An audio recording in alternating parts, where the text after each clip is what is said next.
एकनाथ शिंदे महाराष्ट्र के ex CM और अभी इलेक्शन होने के बाद डेप्यूटी सीएम की उन्होंने शपथ ली। तो शपथ विधि के बाद उन्होंने ऐसा क्या कहा कि उद्धव ठाकरे और संजय राउत के जो जख्म थे वो हरे हो गए। यस, तिल मिला गए दोनों के दोनों। ऐसा क्या बोला एकनाथ शिंदे ने, इस वीडियो में आपको बताने वाला हूं। बस हाथ जोड़ के एक ही रिक्वेस्ट करता हूं, प्लीज इस चैनल को सब्सक्राइब कर लीजिए, इस वीडियो को लाइक और शेयर करना ना भूलें, क्योंकि सारे के सारे केसेस, कोई भी केस हो, कोई भी मुद्दा हो, सुशांत सिंह राजपूत जैसा कंट्रोवर्सी वाला मुद्दा क्यों ना हो, मैं आपके सामने 100% सच जल्द से जल्द लेके आऊंगा और एक्शन भी लेना पड़ेगा हम सबको, आपके साथ मिलके मैं भी लूंगा।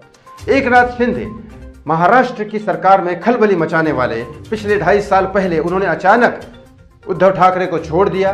बाला साहब ठाकरे को प्रणाम करते हुए वो बीजेपी से वापस मिल गए। जो बाला साहब ठाकरे चाहते थे, जो कांग्रेस के साथ काम नहीं करना चाहते थे, वही एकनाथ शिंदे ने किया। बाला साहब ठाकरे के प्रणाम करके वो सीधा सीधा बीजेपी को वापस मिल गए, हिंदुत्व को सपोर्ट करते हुए, जो बाला साहब ठाकरे का मेन मोटिव था। और उसके बाद उन्होंने अपना काम किया। लेकिन बार बार 2.5 साल तक आदित्य ठाकरे, उद्धव ठाकरे और संजय राउत यही बोलते थे कि आपने हमारे पीठ में छुरा खोपा है।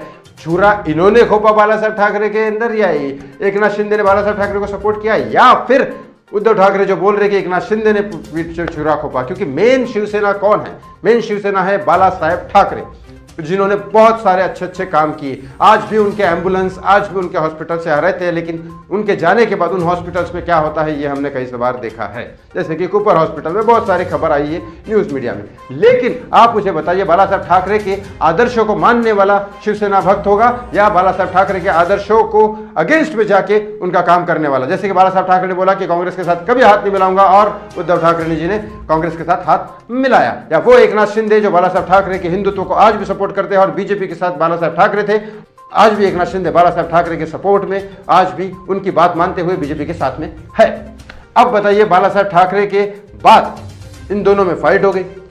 अब इलेक्शन खत्म होने के बाद जब पता चल गया कि बीजेपी और एकनाथ शिंदे और अजित पवार जीत गए हैं इनकी पार्टी, तब संजय राउत ये बार बार बोलते हैं कि अब 15 दिन हो गए, इन्होंने सीएम की घोषणा क्यों नहीं की, शपथ विधि क्यों नहीं की, ये मतलब कुछ ना कुछ गड़बड़ घोटाला चालू है, इनके आपस में झगड़े चालू है। उसके बाद आदित्य ठाकरे और उद्धव ठाकरे बोलते हैं 15 दिन हो गए, ये डिसाइड नहीं कर पा रहे, तो यहाँ प्रेसिडेंट रूल क्यों नहीं है?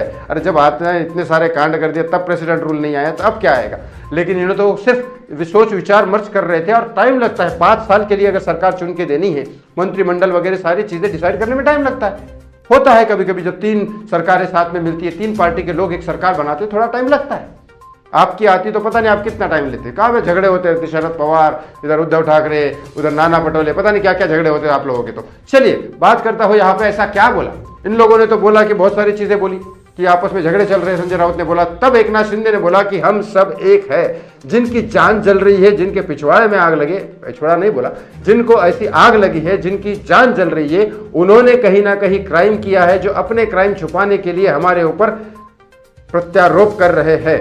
और ये कहीं ना कहीं महाराष्ट्र के अगेंस्ट में लोग हैं, जो बाला साहब ठाकरे की बात को नहीं समझ सकते। वो आज क्या देश महाराष्ट्र चलाएंगे?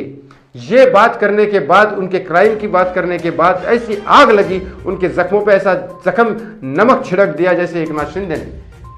क्योंकि ये सारे केसेस है जिन केसेस में नाम आया है। नारायण राणे के कहने के हिसाब से सुशांत सिंह राजपूत दिशा सालन के केस में नाम है आदित्य ठाकरे का, जो नारायण राणे, नीतीश राणे, नीलेश राणे कह रहे हैं। पालघर के मामले में भी कई सारे न्यूज चैनल्स पे बात की गई थी, उद्धव ठाकरे का नाम आया है।